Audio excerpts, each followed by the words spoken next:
Hola, buenas tardes para todos. Qué rico estar acompañándolos en este bloque de la tarde.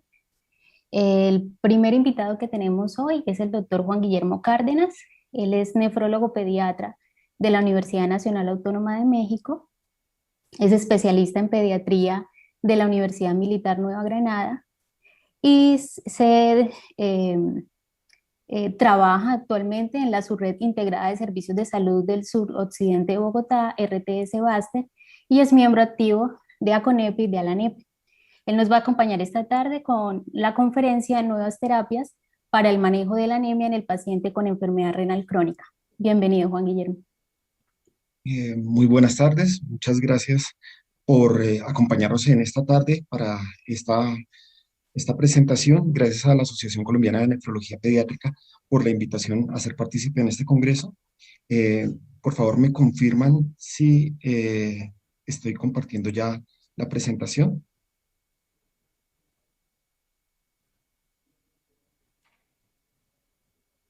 Perfecto. Y pues iniciando esta charla, los principales objetivos que vamos a tener en la charla es primero compartir la importancia de la relación entre la anemia y la enfermedad renal crónica, hablar sobre los métodos terapéuticos actuales que tenemos para el tratamiento de anemia, hablar de las nuevas terapias relevantes en cada uno de estos grupos. Y lo importante o la importancia que vamos a ver en estos pacientes con esta asociación de anemia y enfermedad renal crónica está destinada en esa necesidad de reducción de transfusiones, siempre pensando en esos pacientes que van a requerir un trasplante renal, disminuyendo así la inmunización posible que se pueda presentar. Y esto puede generar un dolor de cabeza, en realidad la terapéutica, y principalmente está determinada por esos objetivos que queremos tener de hemoglobina, valorado en esa dicotomía que tenemos en la terapéutica entre tener unos valores bajos de hemoglobina, incrementando el riesgo para transfusiones o disminuyendo la calidad de vida, o la otra parte que es cuando damos mucha terapia, mucho tratamiento e incrementamos el riesgo para mortalidad y el riesgo para trombosis. Y en esto, cuando estamos hablando de funcionabilidad y anemia, este artículo, que es del 2019, es un estudio, un análisis longitudinal de los efectos de anemia en la calidad de vida en niños con enfermedad renal crónica moderada. Es un estudio que se hizo con la participación de 773 pacientes y de los cuales se encontró que tenían el 30% anemia. ¿Qué es lo que se hacía en este estudio? Se le pasaba un formulario, una encuesta a los padres y a los pacientes y se determinaba por medio de una percepción de cuál era su calidad de vida, cuál era el puntaje que ellos determinaban, y efectivamente los pacientes que tenían anemia eran los pacientes que se veían con mayor compromiso, con unos puntajes muy, muy bajos frente a los pacientes que no tenían anemia. Sin embargo, el gran impacto es un impacto psicosocial, porque estos pacientes son los mismos que van a tener ausentismo escolar, aislamiento social, ansiedad y depresión. Si vamos a ver la prevalencia de la anemia con la enfermedad renal crónica, pues ya tenés claro para nosotros que entre más compromiso de la función renal, pues mayor asociación para anemia. Tenemos este estudio con la participación de 5.222 pacientes, entre los cuales lo importante que determinaba era que pacientes con un estadio 5 de enfermedad renal crónica, el 75% de los pacientes presentaban esa asociación para anemia. Pero un dato mucho más relevante es el dato que estamos viendo acá, y es que pacientes con un estadio 2 van a presentarse con la asociación de anemia hasta un 25%. Si traspolamos el estudio previamente que les estaba diciendo del 30% de los pacientes, determinamos que estos pacientes se encontraban con un estado de anemia cuando presentaban una, una hemoglobina con un percentil menos de 5 o dos desviaciones estándar, que esto es importante este dato, porque después de los 2 años es muy similar a las guías CAIGO que nos referencian que los pacientes con hemoglobinas por debajo de 12 corresponden a estados de anemia. Y esta anemia con la enfermedad renal crónica nos está amplificando, potenciando todos estos compromisos que podemos tener.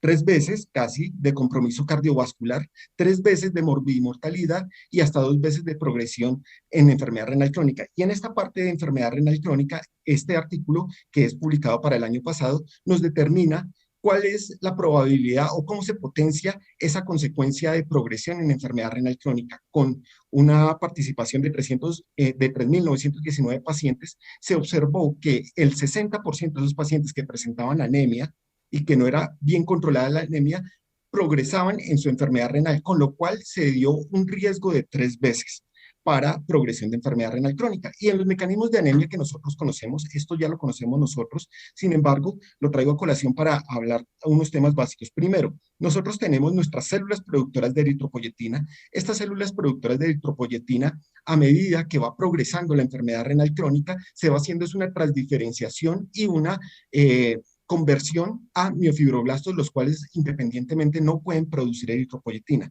La eritropoyetina va a actuar es directamente a nivel eh, de las colonias formadoras de eritrocitos para que por medio de la eritropoyetina se me genere la maduración a proeritroblastos y de los proeritroblastos se pase a vasoeritroblastos. De ahí en adelante viene todo lo que es la cinética de hierro para generar una síntesis de hemoglobina. Tenemos un impacto fuerte acá en esto. Primero, tenemos una disminución de la producción de eritropoyetina y aparte, por otros mecanismos que los vamos a ver más adelante, vamos a tener un compromiso en la ferrocinética y esto me va a generar una disminución de la producción de los glóbulos rojos. Estos glóbulos rojos de por sí solos tienen una disminución en su vida. Cuando estamos hablando de los glóbulos rojos en enfermos renales, estamos hablando de una vida media de 80 días. Y como mecanismo aparte que asocia o que potencia también el tener todo este mecanismo de anemia, hay pérdidas urinarias tanto de eritropoyetina como de hierro en los pacientes.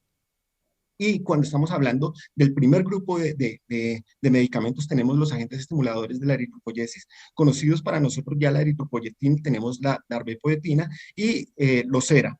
También tenemos los peptomiméticos que se generaron en el 2013 y lo que se ha pasado desde el transcurso, desde el inicio de la eritropoyetina hasta los peptomiméticos, siempre se ha venido la búsqueda de la seguridad del tratamiento y el prolongar los tiempos medios, con lo cual se alargaba la aplicación del tratamiento.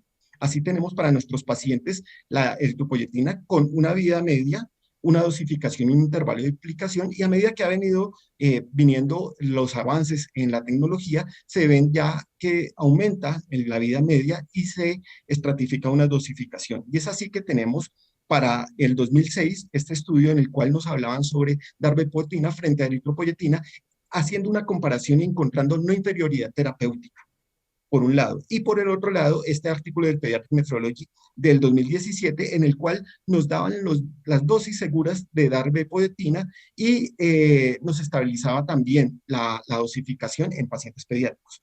Lo mismo pasa con este artículo, que es del Journal Nephrology, del 2017, en los cuales hablaban sobre los SERA, la efectividad del SERA, las dosis de mantenimiento y las equivalencias de las dosis de mantenimiento si los pacientes los teníamos con cierto tratamiento. A su vez, nos estabilizaba o nos estratificaba cada cuánto teníamos que hacer el intervalo de aplicación. Y claro, la efectividad de los agentes estimulantes de la eritropoyesis, uno piensa que lo tiene que medir, es en base a los niveles de hemoglobina. Y no, en realidad la efectividad de esta medida es por la disminución progresiva de los requerimientos de transfusiones. Así vemos que los pacientes que no reciben eritropoyetina pues tienen porcentajes mucho más elevados de probabilidad de transfusión frente a los pacientes que reciben eritropoyetina o agentes estimulantes de la eritropoyesis. Y este estudio o este artículo es muy bonito porque habla desde el inicio, desde el uso de la eritropoyetina, cómo se ha venido disminuyendo progresivamente, porcentualmente, todas esas transfusiones trimestrales en los pacientes, hasta el punto que ahorita hablamos que los pacientes que están recibiendo eritropoyetina, menos del 4% van a requerir transfusiones. ¿Por qué no lo hablamos con valores de hemoglobina? Porque los cambios que tenemos de hemoglobina son cambios de seguridad que ya se están estratificados y que a medida que ha pasado todos los medicamentos, lo que se busca es tener un nivel mucho más adecuado sin que existan los picos de subida y de descensos de la hemoglobina. En esta metaanálisis, estos dos metaanálisis los traigo a colación, el primero con 30 ensayos clínicos, participación de 7,000 pacientes, el segundo un metaanálisis de 56 ensayos clínicos con 15,500 pacientes, y los dos concluyen algo muy importante, y es primero, los agentes estimulantes de la eritropoyesis tienen un fuerte impacto en la necesidad de transfusiones, y es ahí donde vemos que es lo que ha cambiado o lo que cambió la parte de la nefrología en el tratamiento del tratamiento de la anemia en la nefrología. Por otro lado, se observan beneficios en corrección parcial, y es que tenemos unos valores de seguridad de hemoglobina que son los que nos vamos a estar manejando, y que, al contrario de lo que pensaban hace mucho tiempo, la corrección total de la anemia y las dosis elevadas de eritropoyetina son contraproducentes para los pacientes. Hablando de dosis elevadas de eritropoyetinas y los efectos secundarios que podemos encontrar, estos son los tres efectos o los tres grupos de efectos que podemos encontrar. Va a haber incremento de la hipertensión arterial, va a haber progresión para que se genere riesgo para estenosis del acceso vascular, remodelamiento vascular y crecimiento tumoral. A su vez, también hay todos estos efectos protrombóticos que me pueden generar que se presente esta trombosis, y esto se condensa en algo simple, que es una disfunción endotelial. Este artículo del Pediatric Nephrology del 2014 nos habla sobre esa asociación de altas dosis de agentes estimulantes de la eritropoyesis, y nos habla sobre los rangos que debemos tener de eritropoyetina, con un riesgo para mortalidad de 3.37, una participación de 829 pacientes, y definimos que la eritropoyetina la vamos a manejar con dosis máximas de 350 unidades kilogramo semana, o de poetina de 1.5 unidades kilogramo semana. Así tenemos en este grupo, el último medicamento que tenemos de los agentes estimulantes de la eritropoyesis, los peptomiméticos, que como importancia tenían un tiempo medio muy alto. El intervalo de aplicación era semestral. Como tal, es un demerizados y pegilados de la eritropoyetina. El nombre es Omontis o Hematide, aprobado por la FDA en el 2013, pero para el 2014, Afimax y Takeda, que eran los laboratorios que la sacaban o que lo producían, hacen un comunicado de prensa en el cual, bajo sus propios estudios, encuentran que existen riesgos de mortalidad en esos pacientes por estados de anafilaxia, por lo cual deciden retirar este medicamento. Ahora, frente a la ferrocinética, tenemos dos actores importantes. Un actor principal, que es los factores inductores de hipoxia, que como tal me estimulan las proteínas transportadoras de metales pesados o de hierro, que me ayudan para la absorción de este hierro por el medio del enterocito. A su vez, tenemos también la ferroportina, la transferrina, y de la transferrina llevamos el hierro hacia la médula ósea.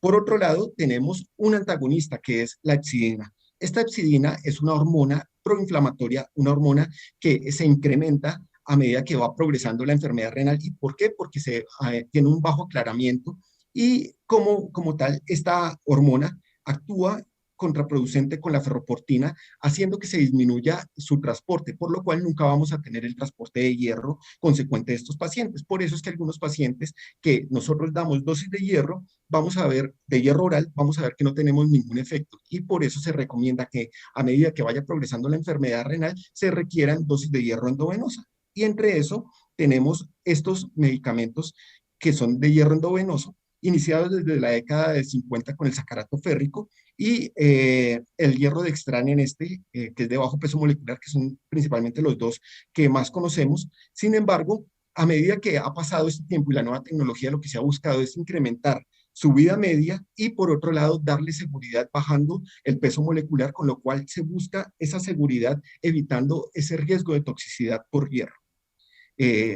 Vamos a requerir en estos pacientes en una etapa aguda una dosis de carga de hierro. Esta es la fórmula de la dosis de carga de hierro. No me voy a demorar en esto, no les voy a explicar, simplemente voy a aclarar que cuando ya tenemos el resultado, ese resultado puede ser dividido en 4 dosis para completar un mes, o sea, una dosis semanal. Y siempre que tenemos estas dosis en los pacientes de carga, tenemos que hacer un mantenimiento con unas dosis de 5 a 7 miligramos por kilogramo sin sobrepasar los 300 miligramos por mes. Con eso vamos a buscar una adecuada ferrocinética con una ferritina entre 200 a 700 y un índice de saturación de 20 a 40. Para eso tenemos este estudio que nos lo avala, que es el estudio Pivotal, que es un estudio en el cual se integraron 2.141 pacientes, se les aplicaban a todos sacarato férrico, un seguimiento a 2 años, en 2 brazos, uno proactivo y uno reactivo. El proactivo eran pacientes que siempre iban a recibir 400 miligramos de hierro mensuales, el reactivo solamente iba a recibir esa dosis de sacarato férrico si presentaban alteraciones en la ferritina o en el índice de saturación de transferrina. Los dos tenían igual seguridad para el tratamiento, pero el brazo proactivo presentaba un 16% menor de mortalidad por digamos, compromiso cardiovascular y a su vez también teníamos una reducción en la dosificación de eritropoyetina con requerimientos de 7.000, menos de 7.540 unidades promedio por mes. A su vez también tuvo disminución de las transfusiones y los objetivos fueron mucho más rápidos y estables con las dosis proactivas. Entonces, esto nos beneficia muchas veces en que los pacientes sí requieren dosis de hierro. Y para eso tenemos este medicamento, que es el último que hemos hablado, que es el citrato férrico. El citrato férrico aprobado por la FDA para adultos se aprobó como un quelante de fósforo, pero como efecto secundario se vio que daba una adecuada estabilización de la cinética de hierro y lo vemos acá en este estudio con la participación de 330 pacientes, se vio que frente al placebo, hacia la evaluación, hacia las 16 semanas, tenía una adecuada corrección de la hemoglobina, lo mismo con la transferrina, lo mismo con la ferritina y pues su efecto con reducción del fósforo. Aparte de esto, tenemos dos plus de este medicamento. Uno, me disminuye la PTH en un 22% y como plus aún más específico es que me disminuye hasta casi en un 20% ese FG23 como hormona proinflamatoria que tiene compromiso cardiovascular y que tiene compromiso óseo.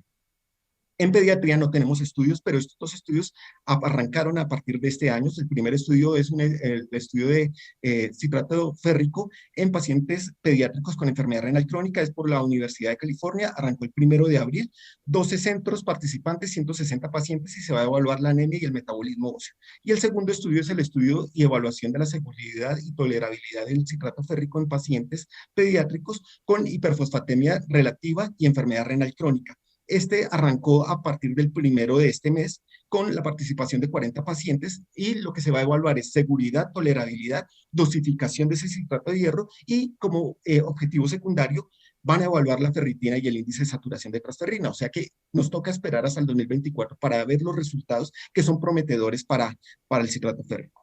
Y viene el gran actor de los nuevos medicamentos. Estos medicamentos es el estabilizador de la prolil hidroxilasa y vamos a recordar que tenemos el factor inductor de hipoxia. Este factor de inductor de hipoxia, cuando hay buenos niveles de oxígeno, llega a la prolil hidroxilasa y me va a generar una hidroxilación y acetilización de ese HIF, con lo cual va a llegar la proteína de von Hippel-Lindau y se va a generar una ubiquitinización, con lo cual se me destruye ese factor inductor de hipoxia. Por otro lado, cuando no tenemos suficiente oxígeno, estamos en un estado anémico, ¿qué es lo que pasa? La hidroxilasa no va a tener adherencia y por ende ese HIF alfa se va a unir al HIF beta y me va a hacer una transcripción de genes dependientes de la hipoxia, que es muy potente esta parte farmacológica porque me va a presentar incremento en la eritropoyetina, incremento en los receptores de eritropoyetina, me va a aumentar la transferrina, va a favorecer esa proteína transportadora de metales que encontramos en el enterocito y que nos favorece la absorción intestinal de hierro. A su vez, incrementa el transporte por medio de la ferroportina. Como efecto secundario, vamos a ver que tiene un incremento en los factores de crecimiento vascular, lo cual, digamos, todavía no ha tenido totalmente estudio, pero sí se sabe que puede ayudar o progresar para formaciones tumorales y al mismo tiempo para la retinopatía diabética en los pacientes, progresar esa vascularización. Y entonces, cuando estábamos viendo este cuadro, pues esto es lo que va a pasar con los estabilizadores de HIF.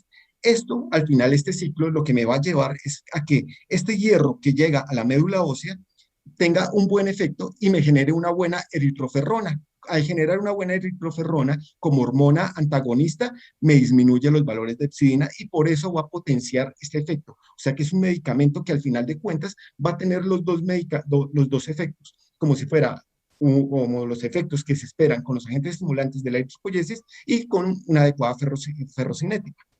El nombre de los medicamentos que tenemos, hasta ahora roxadustat, vadadustat, daprodustat, estos medicamentos se encuentran todavía en fase 3, algunos ya empezaron a dar resultados desde el 2019-2020, son medicamentos que son orales y tenemos este primer estudio de reporte para el 2021, para este año, con una participación de 600 pacientes aproximadamente, en el cual se le ve la efectividad del roxadustat frente al placebo con una velocidad de seguridad de la hemoglobina hacia las 4 semanas y una estabilización. Este seguimiento se hizo por 104 semanas, con lo cual se vio que estos pacientes a la dosis permanente que se estaba dando de estabilizador de HIF se presentaban unos niveles adecuados de hemoglobina y unos valores que no variaban mucho, que es un punto clave.